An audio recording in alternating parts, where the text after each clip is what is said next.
유산균 안전하다고 생각하시겠지만 의외로 치명적인 부작용이 생길 수가 있습니다. 이런 부작용 생기면 지금 당장 섭취 중단하시길 바랍니다.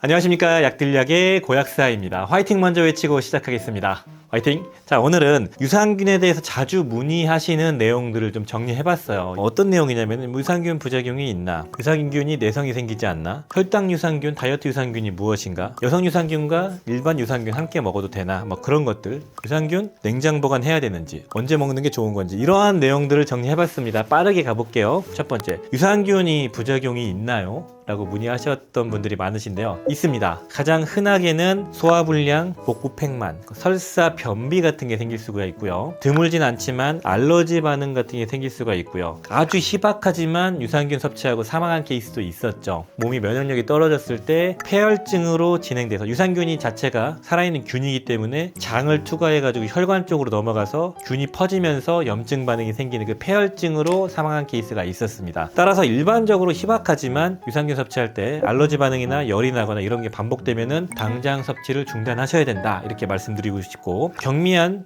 위장 트러블 정도는 보통 시간이 지나면 괜찮아진다, 이렇게 말씀드리고 싶습니다. 두 번째, 유산균은 한 가지만 계속 섭취해도 되는지, 바꿔줘야 되는지, 내성이 생기지 않는지에 대한 문의가 많으셨는데요. 유산균은 일반적으로 내성이 생긴다라는 명확한 근거는 없지만 생길 수도 있고 아닐 수도 있습니다. 유산균 자체가 섭취를 하게 되면은 우리 몸에서 살아남는 게 아니고 죽는 거예요. 그리고 우리 장에 있는 유익균들이 잘 증식하게 도와주는 균이 유산균이고, 그 유산균들은 그 역할을 다 하면서 없어집니다. 그렇기 때문에 내성이 생긴다는 거는 명확하진 않지만 약발이 확실히 떨어진다라는 거는 많이 봤습니다. 그래서 어떻게 해야 되냐면은, 유산균은 한 가지만 계속 먹는 게 보통 원칙인데 먹다 보니까 확실히 예전보다 배에 가스 차거나 화장실을 가는 횟수가 줄어들거나 뭐 아무튼 약발이 떨어진 신호가 나타난다면은 그때 바꿔볼 필요는 있다, 이렇게 말씀드리고 싶고요. 그럼에도 잘 맞는데 굳이 바꿀 필요는 없다, 이렇게 말씀드리고 싶습니다. 세 번째 질문, 혈당 유산균, 다이어트 유산균, 갱년기 유산균이 있는데 이건 무슨 유산균인가요? 이런 질문이 많으셨는데요.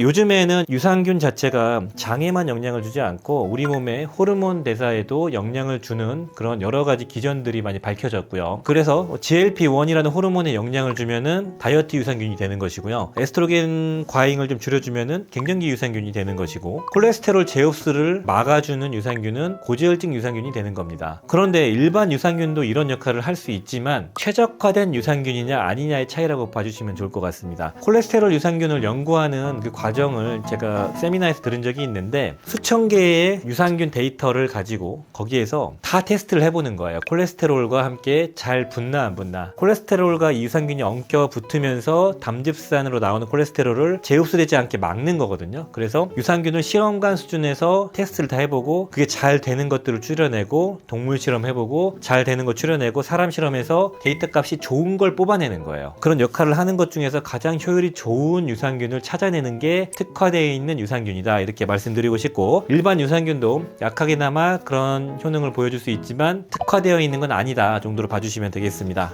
네 번째 질문으로, 여성 유산균과 일반 유산균 같이 섭취가 가능한가요? 라는 질문에서 추정을 해보자면은, 여성 유산균은 질염이나 방광염을 예방하는 그런 유산균인데 이것도 장에 좋은데요. 근데 질염균을 억제하는 그런 유산균을 뽑아낸 겁니다. 여성 유산균을 일단 섭취하신 분들은 장에도 좋을 가능성이 높기 때문에 하나만 먹어보고, 장 건강이 좀 부족하시면 그때 일반 유산균을 함께 섭취하면 됩니다. 이때 섭취하는 방식은 아침에 유산균 하나, 저녁에 나머지 유산균 하나, 이렇게 시차를 좀 두는 게 좋습니다. 같이 배합되어 있는 게 아닌 다른 유산균을 넣었을 때 서로 경쟁할 수 있거든요. 그래서 따로 좀 띄워주는 게 좋다, 이렇게 말씀드리고 싶고, 다섯 번째 자주 문의 주시는 질문 중에서 유산균은 냉장 보관이 필수인가요? 여기에 대한 답변인데요. 유산균이 냉장 보관은 필수인, 그러니까 온도에 민감한 유산균이 있고요, 온도에 민감하지 않은 유산균이 있거든요. 그래서 냉장 보관을 해야 되는 유산균은 표기가 돼 있습니다. 그런 유산균은 냉장 보관해 주시고, 냉장 보관이 필요 없는 유산균들은 굳이 냉장 보관할 필요가 없습니다. 그런데 냉장 보관이 필요 없는 유산균을 냉장고에 보관하는 거는 괜찮아요. 그렇게 구분하시면 되고, 그리고 여섯 번째, 가루 유산균과 캡슐 유산균의 차이는 뭔가요? 라고 물어보셨을 때 때 일반적으로 가루는 먹기 편하게 만든 가루가 있고 또는 다른 유효 성분과 섞기 위해서 유산균을 만든 가루가 있는데 일반 먹기 편하게 만든 가루와 일반 유산균 캡슐은 같은 거라고 보시면 됩니다. 근데 여기는 여러 가지 감미료와 부용제를 넣어서 먹었을 때 맛있게 넘길 수 있게 아이들부터 온 가족용으로 만들어진 게 가루다 이렇게 보시면 되겠습니다. 그래서 이왕이면 캡슐이 좀 더 나아요. 일단 먹기는 불편하지만 뭐 열어서 먹어도 되고 내용물만 먹어도 되거든요. 그리고 가격도 상대적으로 캡슐이 저렴합니다. 왜냐면 얘는 다른 게 들어가니까. 그리고 캡슐보다 패키지가 훨씬 크잖아요. 그렇기 때문에 가루가 좀 더 비싼 경향이 있죠. 그런데 일반적으로 맛을 위한 것뿐만 아니고 여기에 뭐 프리바이오틱스나 크랜베리나 락토페린과 같은 다양한 핵심 성분이 들어가 있는 경우는 다르죠. 그래서 그런 건 좀 구분해 주시고요. 성분이 같다면 가루보다 저는 캡슐이 낫다고 생각합니다. 자, 그리고 7번째로는 유산균을 식전에 섭취하는 게 나은가 식후에 섭취하는 게 나은가 여기에 대한 답변인데요. 여기에 대한 어떤 데이터들이 그렇게 많지는 않지만 실험이 몇 개 이루어진 게 있거든요. 세미나에서 얘기하더라고요. 유산균을 일단 공복에 먹었을 때 위산이 어느 정도 음식물과 섞이지 않은 상태의 위산이 있기 때문에 위에 오히려 공복이 안 좋다. 또는 음식물과 함께 위산이 많이 더 나오기 때문에 유산균이 위산의 영향을 받아서 죽을 수 있다. 이견이 달라서 우리나라에서 실험을 한 적이 있더라고요. 되게 무식한 방법으로 실험을 한 게 있는데 식전에 유산균을 먹는 사람과 식후에 먹는 사람들을 내시경을 해서 실제로 유산균이 얼마나 남아있나 개수를 측정했다고 하더라고요. 그래서 야, 이걸 인체 실험을 한다고 이렇게 되게 놀라웠던 그런 얘기를 들었었는데 결론적으로 똑같다고 하더라고요. 큰 차이가 없다. 그리고 많은 실험 데이터들이 다 큰 차이가 없다라는 게 있어요. 일반적으로 식전이냐 식후냐 구분하기보다는 헷갈리면은 그냥 편히 섭취하면 된다. 식전 식후가 중요하지 않다 정도로 말씀드리고 싶습니다. 자, 그리고 8번째로는 유산균을 효과를 제대로 보기 위해서 여러 알을 먹어도 되나요? 이런 질문이 많더라고요. 됩니다. 이게 뭐 한 알에 100억 보장이라고 하면은 이거 보통 투입균 수가 보통 600억,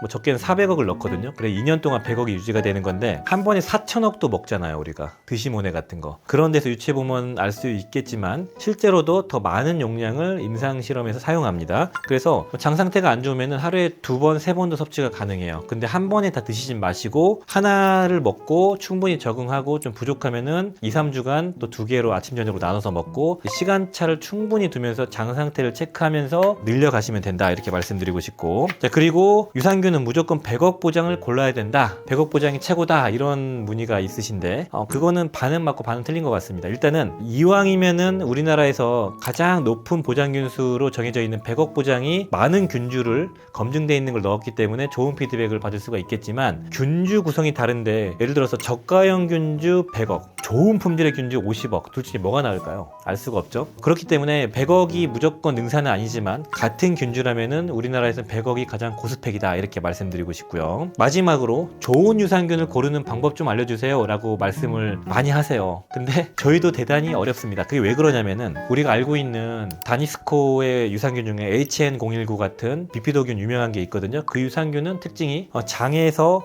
음식물이 통과하는 속도를 빠르게 해서 변비에 특화되어 있고 NK세포의 활성도를 높여서 면역력을 높이는 작용이 있고요. 그리고 HN001이라는 유산균은 여성의 그런 질염 같은 걸 예방하는 데 쓰이거든요. 그런 식으로 하나만 가지고 우리가 먹는 게 아니고 여러 가지 유산균을 배합을 해가지고 보통 세트화가 들어가 있습니다. 보통 유산균을 딱 보면은 여기에 적게는 하나나 2개 정도의 유산균, 많게는 뭐 10몇 개씩 들어가 있잖아요. 배합에 따라서 제품이 다 다르기 때문에 어떤 게 좋은 유산균인가 판단하기가 대단히 어렵습니다. 그래서 일반적으로 유산균을 그냥 고르는 방법을 되게 브로드하게밖에 말씀을 드릴 수가 없는데, 말씀드리자면은 첫 번째로 균수가 이왕이면 많은 걸 고르고, 두 번째로는 유명 균주사의 균주를 사용한 걸 고르고, 그리고 포장 상태에 잘 보관하고 있는 유산균을 고른다, 뭐 이런 식으로 말씀을 드렸거든요. 그 이유가 이 배합에 따른 피드백이 사람마다 다 다르고 정해진 공식이 없기 때문에, 그리고 배합비라는 거를 우리가 알 수 없기 때문에 그렇다 이렇게 말씀드리고 싶습니다. 그래서 국내 유산균 중에서 제가 항상 말씀드렸던 뭐 람노땡, 셀티땡, 엘포땡, 뭐 그런 거, 드시땡 이런 것들을 강조했던 게 시장에서 살아남은 검증된 유산균들이거든요. 많이 판매가 되고, 그런 것들은 어느 정도 피드백이 있고 균주 자체가 어느 정도 좋은 유산균으로 배합되어 있거든요. 약들약. 자, 오늘 영상은 유산균 다빈도 질문 정리해봤습니다. 좋은 제품 선정하시고 건강하게 영양제 섭취하시는 데 도움되시길 기원하면서 오늘 영상이 도움이 되셨다면 좋아요, 구독 부탁드리겠습니다. 감사합니다. 빠이요.